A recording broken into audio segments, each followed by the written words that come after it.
தமிழகத்தின் தலைநகராம் சென்னை மாநகரத்தினுடைய திலகம் போல அமைந்திருக்கக்கூடிய திருவல்லிக்கேணி என்கிற திருக்கோயில். இங்கே ஸ்ரீ பார்த்தசாரதி பெருமாள் எழுந்தருளியிருக்கிறார். பாரத போரிலே அவர் அர்ஜுனன் மீது பீஷ்மாச்சாரியர் விட்ட அம்புகளை எல்லாம் தன்னுடைய முகத்திலே ஏற்றுக்கொண்டார். அடியவனை காப்பாற்றுவதற்காக தன்னை கொடுத்தார் அவர் என்று அவருடைய பெருமை சொல்லப்படுகிறது. அதை நாம் இன்றைக்கும் பார்க்கும்படியாக ஸ்ரீ பார்த்தசாரதி பெருமாளுடைய திருமுக மண்டலத்திலே அந்த அம்புபட்ட வடுக்கள் எல்லாம் அவருடைய முகத்திலே நாம் பார்க்கலாம். இப்படி நாம் பார்த்த சாரதியாக எழுந்தருளியிருக்கிற அந்த பெருமாளுடைய திருக்கோவிலிலே இப்பொழுது வைகுண்ட ஏகாதசி உற்சவம் இன்றைய தினம் நடைபெறுகிறது.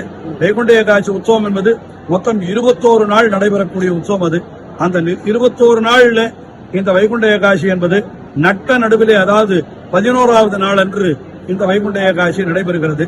இதற்கு பிறகு 10 நாள் உற்சவம் நடைபெறுகிறது.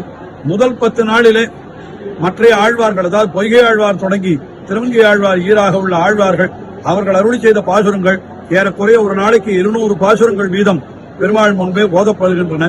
இன்றைக்கு வைகுண்ட ஏகாதசி பெருமாள் கதவை திறந்து கொண்டு வந்து, அந்த பரமோத வாசல் கதவை திறந்து கொண்டு வந்து நம்மாழ்வாருக்கு அருள் பாலிக்கிறார்.